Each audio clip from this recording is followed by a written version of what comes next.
Welcome back to Boursetv, where we illuminate the success of companies big and small. Today, I'd like to introduce an ASX-listed company, ION Video Limited, ASX code IOV. On the news desk today, we have Finbar O'Hanlon, who is the founder and head of innovation. Just to set the scene for the company, ION unlocks video by virtualising it at the molecular level, virtualising static files into programmable infrastructure. Protected by 4 foundational US patents, ION enables hyperscalers, AI companies and chip vendors to integrate video superintelligence capabilities that would otherwise require re-architecting video at the container level. ION solves a critical gap in the AI area. Intelligent systems can generate new video but cannot access trillions of hours of existing video as programmable data. Finbar, welcome to Boursetv. Thank you so much, Rod. It's great to be here. So Finbar, just give us, to set the scene, a bit of background about your experience and how it has evolved into your involvement now in a key role at ION Video. Well, thanks, Rod. It's a pretty interesting story, actually. The original technology patents, the original invention was something that I actually came up with around late 2006, 2007. And before that, I was working, I was in a world whereby IPTV was just coming to the fore, where video was now just starting to be streamed over the internet. And so back then, a lot of the problems faced where there was multiple device manufacturers from lots of different handsets and set-top boxes, and these devices all had their own formats. So video needed to be turned into multiple formats to be able to play it. So a telco might have to do 32 different versions of one single file to have it play across the devices on their network. And so back then, there was all these systems trying to build ways to make these files work. And when you put that at scale, when you've got 10,000 videos times 32, we're talking a lot of processing, a lot of transcoding, a lot of cost. So whilst everyone was focusing on building the delivery platforms, I actually bothered to ask the question, well, what's inside a video? And when I asked people, they were like, what are you talking about? It's video. I go, yeah, but what's inside it? And that curiosity led me to building a piece of software which looked inside a video file. And what I revealed was that inside a video file, it's really 2 data structures. It's a wrapper, like something that goes on top of a candy, and then it's got the inside bit, which is the picture and sound information. And I came across this incredible discovery that the information inside was the same in every file. It was just the wrapper that needed to change. So I built a technology and patented it, which was to change the wrappers. So it meant that you could play a file, one single video in 32 different devices without any of that processing and transcoding, just by changing the wrapper. So it was a foundational, it was a breakthrough innovation at its time. So we went out and we went to the market and started educating the market that there's a new way to be able to refactor video. And it solved an unmet need. And that unmet need was, how do we make video transportable across devices? So that was the early days.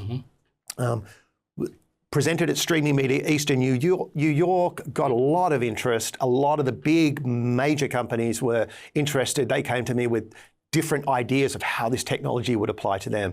And one of them was one of the biggest US telcos. We went into their labs and we started to trial that technology. And through a number of months, we proved that technology worked. And then we started to enter into discussions with that organization. And sort of at that time, a number of different things happened as the nature of these type businesses. We realized that we're a very small player in a very, very big world. And an opportunity came to the company to take the company public here in Australia. I was living in the US, I had a team in Silicon Valley. So I came back and we did the deal and I basically exited the business. So it was my original invention. We got it to a place whereby we had lots of market interest and we were solving an unmet need back then. Then I left the business. After that, I started working in a number of different ventures in different countries, doing lots of different types of breakthrough innovation relating to the intersection of media technologies and upcoming technologies like artificial intelligence. I joined the board of the Global Innovation Institute, which is the world's most recognized innovation certification board. They're in 40 countries with over 10,000 certified innovators. So I went around the world. I spoke at the Global Innovation Conference in Dubai last year, and I started, training and teaching organizations on this sort of capability. At the same time, working on building new AI technologies relating to media in the media space. We're getting towards the end of the story. So that technology now, as it's evolved over that period of time to a significant degree. That obviously AI is the big buzzword at the moment around the world as a whole new sort of industrial revolution. So how does ION Video sit in respect to its positioning with this technology and its ability ahead of others, say? Well, it's a great question. So after leaving the business for so long, 10 years basically, I was approached by the organisation who was reshaping the organisation into ION, looking at a new team, new brand and a new value proposition to the market. And so when the organisation came to me, it was where does this fit, this patented technology, where does it fit in today's landscape? So after running through a number of innovation frameworks, we came upon understanding an unmet need in the AI space that we think that no one has been paying attention to, and it's so massive. And so what we started to do was to look at how do we sort of utilize the original core technology and apply it to AI. And basically what we discovered is that there is a fundamental challenge in the world of content as it exists right now. The world of digital video was designed for a different era. It was designed for distribution, for playback, for quality, for production value. It wasn't meant to be programmably, dynamically adapted on the fly from artificial intelligence. It was never designed for that world. Yet AI is, we've put the tools in the hands of everyone in the planet to be able to create anything in their imagination. But that gets stuck when it comes to AI, as to video, because video is these rendered files designed for an era where these rendered files were created by a content, content producer. And so what we recognized was the traditional patterns, the concept of virtualization is the instruction set. It's like Google Maps. Yes. It's a virtual file. It's a video file that has no video in it. In the back end, it connects to the bits and frames and fragments like a jigsaw puzzle and assembles it. So like Google Maps, you don't have the map in Google Maps or your CarPlay. And when you're driving, it's assembling the data and showing you a visual representation of the map. That's very much like what virtual video is. So what virtual video does for the AI world is it builds the connective tissue between intelligent systems that can dynamically create language, through natural language, create programmability, and the old world of video. Think about it like this. A book has words in it. AI understands the words and the letters and can reorganize those to actually predict based on what the output of the prompt. So it can use words and restructure things. When it comes to video, all it does is it can see the book. It can't see the bits inside the book.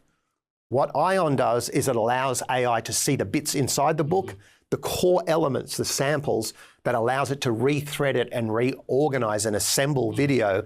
So now it can suit an individual. Now, people go, well, what's the point of that? 30%, what is the unmet need? Here's the unmet need. 30% of people's time watching video today is spent searching for something to watch. Yes. Right? When you think about that, there's 720,000 hours of video being added to YouTube every day. Yes. We're not in a content problem now, we're in a discovery problem. And so AI is that engine that will allow content to shape around ourselves. And that's the world that this virtual video now, it is more relevant than today than the original time that we invented this technology. So you've unlocked the opportunity and the potential here that not anyone else can easily replicate?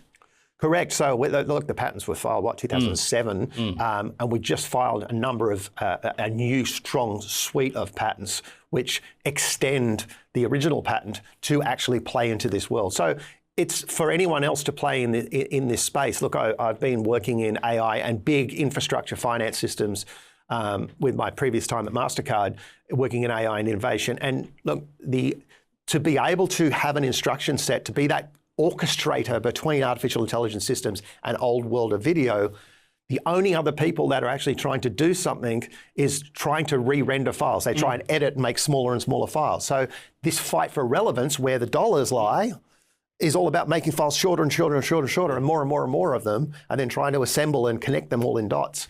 It's not about orchestration. So it's really given you a significant first mover advantage that no one else can. There is no one in the world, I stand behind this, that actually can, on the fly, from a prompt, generate a single video that contains parts of other videos in seconds.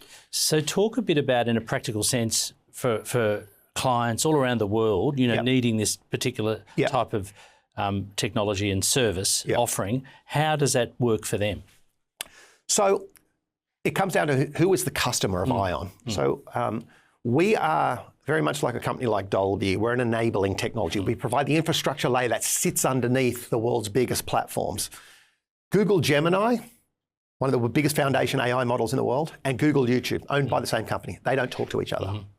Right? So we're an enabling technology that allows them to provide new innovative products and services to every customer in the world, whether you're a sports owner, whether you're in medical, whether you're in corporate communications, whether you're in cybersecurity, whether you're in oil pipeline monitoring of CCTV, whatever your business is, you rely on the tools that are provided by the big hyperscalers, the foundation models.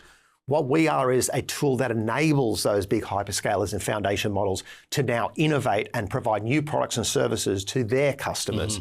So our customer is the provider of products and services to every other customer in the Which world. has to date really been a huge unmet need that you can't easily quantify. Yeah, well, look, if we talked about the average social video user, or someone saying 30% of your time spent wasted trying to find something to watch. I think nearly everyone will resonate with that comment.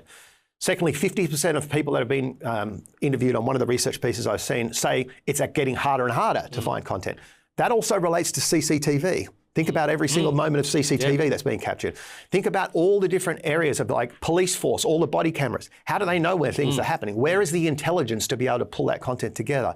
The world needs a new system. It needs a new way to be able to turn these flat, static, rendered files into dynamic and addressable media data points. And ION Video is that point. We're the language translator between the old world and the new world. And so whatever edge case or use case that you can come up with, that when we enable the providers that provide those services, they have everything else. They have the AI search. We don't provide that search. We provide the enablement for those people that provide the search to now connect those two worlds. Yes, and just tell us a little bit about, you've got a great team that exists with ION Video Limited and recruited a number of key people. That's going to be a really important path for the company. Absolutely world-class, A-grade team. I spent many years in the previous iteration of this business with the original patents.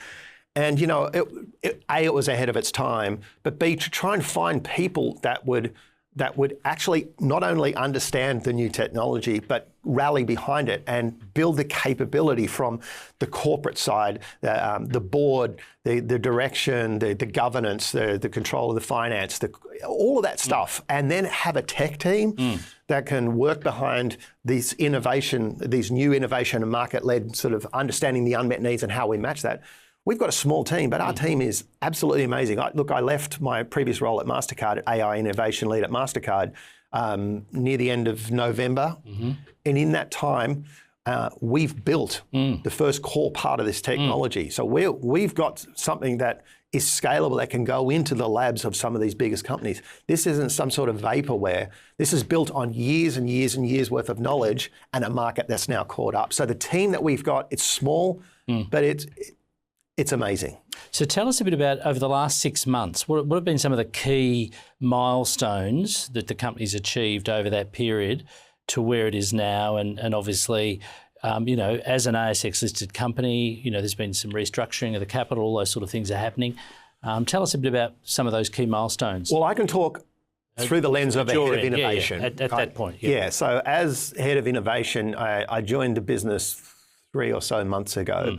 And the first part of that was to actually do a thorough discovery on a market analysis discovery, which is a 4-quadrant discovery: markets, users, business, and technology. understand where the market's moving, what are the unmet needs across those different quadrants, and how they intersect, and where is the highest potential with the lowest effort. Trying to find that matrix point of that to then define where that go-to-market strategy sits. So the first thing as head of innovation that I did was put a lot of rigor and use some world-class innovation frameworks into understanding what that market need is and then putting a go-to-market plan in place.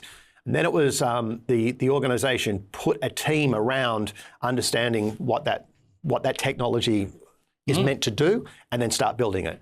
And so the key milestone since I've joined was to develop the go-to-market strategy of a very detailed process, put the team together to realise that goal, that North Star, and get to really what you've seen at the launch now, which is that you've seen that the actual outcome of that work. So, you know, it's quite remarkable in such a short period of time to be able to find an unmet need in a space that's really noisy. There's a lot of noise in the AI space, but to find an unmet need that is actually a really problem worth solving. It's not just a problem, it's a problem worth solving. It's desirable, it's feasible, and it's viable.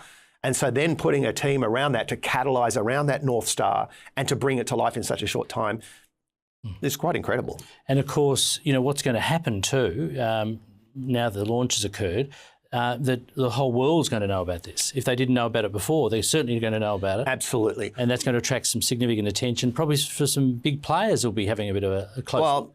Yeah, I imagine so. I think we've got, you know, when you recognise that, you know, we've got the biggest video platform in the world with YouTube, and one of the biggest foundation models in the world, they don't talk to one another, it's pretty valuable. But I say, don't trust us. If you look back a couple of weeks at Google's announcement to the market about personal intelligence, the interesting thing is when we wrote our go-to-market strategy, when we first came on board, the outcome was personal intelligence. This is before Google announced it. Now Google have just validated our hypothesis of where this market is moving. They've put a stake in the ground saying the future is personal intelligence. The future of their foundation model is personal intelligence, which is a world whereby AI shapes content around an individual, whether that's text, video, email, blah, blah, but it also talks about video. But when you look under the surface about their announcement, their concept of video is use Gemini to go to YouTube and find up to 10 videos, find moments that matter in there, then go to Google Vids and go and create and render video. If you're looking to try and a how-to video, how-to videos are the #1 search criteria on YouTube. How to fix my iPhone, how do I do this, how do I reboot my software, how do I fix my window, whatever that is, that's the #1 category. No one who wants to how to watch something is going to go and want to download the files, make an edit and make a new file. That makes no sense. So Google have put a stake in the ground saying this is the future where content evolves around an individual. What we've got is we've got the connective tissue between their aspiration and their two product suites. And so the future lies, a lot of the work I was doing with this big finance network with MasterCard is this next evolution whereby in the future we won't even be going to YouTube. AI agents will be creating our own content for us. Now, if that's the case, if we believe that AI agents can now curate content just like they can with nearly everything else, how do they do that with an old world of rendered video when you can't unpack it? With Ion, you can render this video. We allow AI agents the ability to now assemble content based on an individual, which means that every single person in the world can have their own content shaped around them, driven from an AI agent enabled by Ion. It's almost in many ways a bit like a Elon Musk moment when he consulted to the banks, you know, years ago and couldn't believe that banks still needed 5 to 7 days to clear checks. And then here we have PayPal today where I can send money to you. You know, it's that sort of light bulb moment that's occurred in this space for what you're doing. It's how 1,000%. It's relatable, isn't it? And it's the targeting the unmet need, right? Everyone knows how fast AI is accelerating, but I don't think people are really recognizing that you can't go and prompt and say, find me the bits inside these videos and make me my own video instantly. But a lot of people I've talked to go, well, why can't you do that? You can't treat video like text, but with Ion you can. This is the aha moment. And if you can understand that, then you can understand the trajectory that we're on as a business. Well, look, Finbar, this has been an incredibly interesting area to discuss. I think we'll find that our viewers and many viewers that will be watching this video will be really interested to keep an eye on what you're doing and what your excellent team keep an eye on. That's why I came up with that. Yeah, that's good. And I think that's just going to be a fantastic opportunity. And of course, people will be able to obviously invest in the company too. They've just got to go to the ASX, to the IOV ticker code, and become a shareholder and join you with the journey. So, thanks very much for joining us today on the desk for Boursetv. Great to be here. To find out more about ION Video, you can visit their website, ion.video, and be sure to check their ASX code, IOV.